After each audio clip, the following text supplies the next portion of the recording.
সোহেল ও মিতুর বিয়ের বয়স 7 বছর।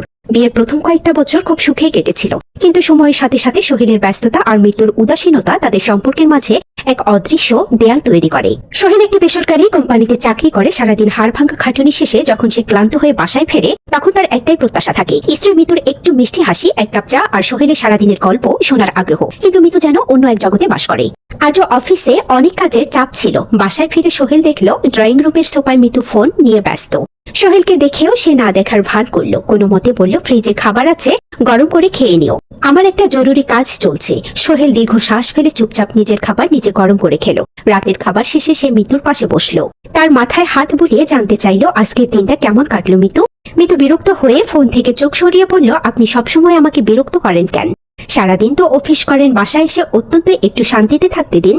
সোহেলের বুকের ভিতরটা মোচড় দিয়ে উঠল। এত ভালোবাসা, এত দায়িত্ববোধের পরেও সে তার স্ত্রীর কাছে শুধুই একজন বিরক্তিকর মানুষ।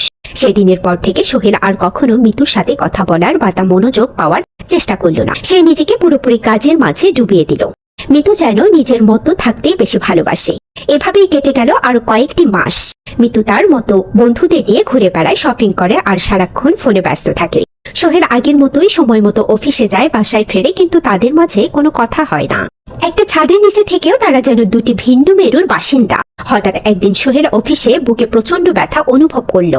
সহকর্মীরা তাকে দ্রুত শহরের একটি বেসরকারি হাসপাতালে নিয়ে গেল। ডাক্তার পরীক্ষা করে জানালেন সোহেল হার্টের বড় ধরনের সমস্যা হয়েছে, দ্রুত অপারেশন করতে হবে। খবর পেয়ে মিতু হাসপাতালে ছুটে এলো। অপারেশন থিয়েটারে বাইরে দাঁড়িয়ে সে যখন সোহেলের নিরুথর দেহটা কাছের দেয়ালের ওপার থেকে দেখলো, তখন তার পায়ের নিচের মাটি যেন সরে গেল। সেদিনের পর থেকে সোহেল কতবার তার সাথে কথা বলতে চেয়েছে, তাকে সময় দিতে অনুরোধ করেছে, কিন্তু সে সবসময় তাকে দূরে ঠেলে দিয়েছে। আজ যদি সোহেলের কিছু হয়ে যায়, তবে সে কাকে নিয়ে বাঁচবে? সেদিন মিতু উপলব্ধি করলো, অবহেলা শুধু একটি শব্দ নয়, এটি ধীরে ধীরে একটি সুন্দর সম্পর্ককে ধ্বংস করে দেয়। সেদিনের পর থেকে মিতু নিজেকে সম্পূর্ণরূপে বদলে ফেললো। সে তার ভুলের প্রায়শ্চিত্ত করতে চাইল।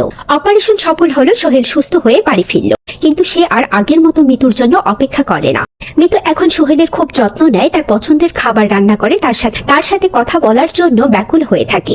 কিন্তু সোহেলের চোখে এখন আর আগের সেই ভালোবাসা আর আগ্রহ খুঁজে পায় না। মিতু এখন বুঝতে পারে, হারিয়ে যাওয়া বিশ্বাস আর অবহেলায় শুকিয়ে যাওয়া ভালোবাসাকে চাইলে আগের মতো সবুজ করা যায় না। সে তার অবহেলার সবচেয়ে বড় শাস্তি পেয়ে গিয়েছে, নিজের ভালোবাসার মানুষকে পাশে পেয়েও তার ভালোবাসা থেকে বঞ্চিত হওয়া।